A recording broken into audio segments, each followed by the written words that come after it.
December 4th, 2019. Joe here at Simple Life Show. I appreciate everybody for joining me today. Don't forget to like, subscribe, do all that good social media stuff. Appreciate that, those that do. I try to bring you the most weird news sometimes. I try to make sure that it's relevant to the society that we're living in right now, the completely insane matrix-like society that we're all living in, that we all wish that we could wake up from, because it is just completely insane. We take a few good things and a few good ideas and a few ideologies, and we completely invert them and we make them crazy. And that is what people want now. It's just, I don't know who's driving the bus anymore. So there is this writer, Suzannah Weiss, who has written for a lot of reputable publications. Of course, you see pictures of her right here. Go ahead and just blow this up so you can actually take a good look at this and gander. Of course, she's got the gray hair flowing. You know that she's a liberal. She's a feminist, and there's nothing wrong with feminism. I mean, we can discuss that, but this really isn't anything about feminism. I think it has its good and bad points. Suzannah Weiss says she is a self-described feminist writer. She's not just a writer; she's a feminist writer. So she just talks about feminist stuff. She has served an editor for Teen Vogue. That's the first thing, you know, the one of the biggest publications out there, the most news reputable publications, Teen Vogue. That's where I always go for the best information on how to live my life, complex and broadly. She has also written for the New York Magazine. If you don't know anything about New York Magazine, they are basically the anti-Trump, never Trump magazine. They hate Trump really, really bad, even probably more than New York Times and the other media. Washington Post, Glamour, Cosmopolitan, and so forth and so on. So she recently came out with a tweet here, and we'll talk about that. We go to her Twitter page. So this was from December 2nd, 2 days ago. Ask consent for all sexual encounters. Yes, even sexting. I just came up with this script, so you're all welcome to borrow. We'll go to the actual article here that talks about this. So, well, after trying to ruin sex for everyone, this feminist now strives to ruin even non-sex. And what we're talking about non-sex, we're talking about sexting, and we're talking about having erotic conversations over the phone. I don't think too many people really do this anymore. I think this was something that was really big a while ago. Now everyone's just sending pictures of their genitalia, and it's really just reserved for people who are creepy. You know, people who are actually just sending stuff to randos and stuff like that. This really isn't something that really needs to be discussed. But apparently this is something that's important to Suzannah Weiss. Reads here, for years now, feminists have tried to screw up social interactions, criminalize basic interpersonal or interrelations, deemed mundane of activities as tantamount to rape, and sell us on the power possessed by women, while at the very same time making them victims of the most mundane crimes at the hands of toxic patriarchy. Now, I'll have to remind you, this is from Twitchy. Twitchy is highly opinionated. This isn't from the New York Times or Fox News or anything like that. So you have to kind of be aware of who's writing this. It's highly opinionated, and that's fine. You know, summed up in a few words, they are bat crap lunatics. I don't think all feminists are lunatics. I think they have a lot of good points that they do make. However, when this gets inverted into where it just becomes complete nonsense, then no one can really, at that point, excuse me for the notifications, no one can really take you that seriously. And I don't think really anyone's going to be taking her seriously that much more after, if she continues to put forward these types of kind of just nonsense. And I haven't read any of her works, fortunately.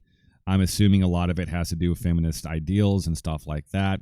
I can't really judge her based off that. I can only judge her based on this tweet, and I know that's probably not enough. But you know, in this day of age, in 2019, feminism, while it is a good thing, can, like anything else, be inverted and turned into something that is horrible, and something that you know, that the especially when the government gets involved and tells you what you can and cannot do, it can be used for the same purposes. So this tweet here, we just looked at it. Ask consent for all sexual encounters. Yes, even sexting. I just came up with a script, and you're all welcome to borrow. It reads as, I've been having some sexual thoughts about you. I'd like to share it over text if you enjoy that. Now, how creepy does that sound? It sounds like that who's ever sending this wants to eat your skin, or at least put it on. I mean, it really sounds like some Silence of the Lambs type of bullcrap. And of course, when she put this out, now this tweet's still up, as we saw. She hasn't taken it down because she's not embarrassed of her faux pas here, because it really doesn't make a lot of sense when you really think about it. So if someone is in a relationship, if someone has a partner, you automatically have some sort of trust in that person, right? You're trusting them not to rape you. You're trusting them not to get really awkward and do sexual stuff to you. And most of the time in a typical relationship, two consenting adults will have enough respect for each other not to go past certain boundaries. And I think those boundaries are pretty straightforward. But now, apparently, to writers like Suzannah Weiss and other people in the liberal media, there is no lines. The lines are literally everywhere. It's almost like it's almost like a slot machine where you have like 50 different lines that go all over the place. There's lines everywhere, and you're always crossing them. So you have to get permission for literally everything. I think that two people, when they're in a little, in a trusting relationship, they should know if there was going to, it's like a non-issue, really. Most people are probably not going to be sending pictures of their genitalia to their partners, really, unless they're just into that kind of stuff. Then it's a non-issue. If it's someone that's just random, guess what? They can always block them. It happens all the time, and you just block the number and you move on with your life. I mean, this is really just a non-issue here. And of course, she actually did get her due just backlash again over this kind of nonsense tweet that she put out. Before we get into that, we'll go back to her Twitter now. She just put something out on the same day. Apparently, I need to clarify this, that this is a kind of a thing to say to partners you want to initiate a sexting relationship with, not randos on the internet. Once again, this is a non-issue to begin with. If you are in a relationship and you have a partner, you're already initiated in some sort of sexual relationship with them most of the time, unless you're waiting for marriage. And if you're so, I applaud you. I mean, I really do. I think that more people need to do that. But I live in reality. I know that most people do as well. And when we have people getting together and their partners, that it's gonna initiate. You're gonna have sex eventually. And now in this day of age, it's pretty soon too. People are just hooking up all over the place. So this is really a non-issue to begin with, and at the same time, this is almost anti-feminism as well. This is basically saying that women can't handle their crap anymore. They can't. They're not able to handle anything. So everyone has to ask permission for everything, especially if they're already in a relationship. Because of what? I don't know. It doesn't make any sense. It's like I said, it's like I'm taking crazy pills. A lot of this stuff just doesn't really pan out. It's not rational. So, of course, a lot of people did agree with me as well on that. So they took to Twitter, replying to Suzannah Weiss over this tweet. InfoSpec and Politics says, I feel so much more confident in the nation's future when reading that your list of byline critics includes Teen Vogue. This is just something on her writing, but it kind of plays into it as well. Obsidian Al says, oof, pronouns in the bio, red flag. I'll be keeping my distance. Absolutely. Lucifer 2024 says that a few psychological disorders to boot. Back down to more tweet specific stuff here. Your favorite Iron Lord says, why don't we just send them a DocuSign affidavit and text the person back after it's notarized? It wouldn't hold up the mating dance that much.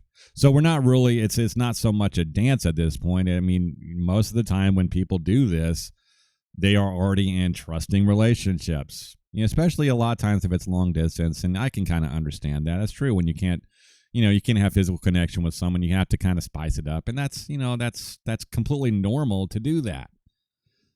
Completely random people just sending pictures of the genitalia over the internet. That's not a new thing. You just block the number and you move on. non-issue here. Denise McAllister says, if you haven't got to know someone well enough to develop trust as a foundation for sexual intimacy, maybe you shouldn't be texting awkward requests that make it sound like you're making a sales pitch. Just 100%. I think that's one of the probably the best tweet, because it's kind of in line to what I'm thinking as well. If you're already in that type of relationship, this is a non-issue. You shouldn't even really be having this conversation. It's like getting permission to hug someone or give them a kiss on the cheek and stuff like that. I mean, it's just, honestly, if women out there, if you're listening to this and you see this type of stuff, if your husband or whoever your partner is was constantly asking permission to do everything, wouldn't that get old? I'm not saying that they should just do whatever willy-nilly, but honestly, if it's every single time, hey, do I have permission to kiss you goodbye before you leave? Do I have your permission? Here, let me get something signed for you so you can sign off on it. I mean, what kind of nonsense world are we living in where, I mean, it's just, yeah, I don't know what else to say about this. But you know, if you have some thoughts or whatever, leave them in the comments box. You know, I'd like to know what you think about this. I think it's kind of ridiculous. If you have a rebuttal to this, if you think it's a good idea, maybe you can educate me. I'm always up to being educated on stuff, but this, on its head, it just seems kind of ridiculous. So until next time, this is Joe's Simple Life Show. Have a great day, and I'll see you in the next one. Bye.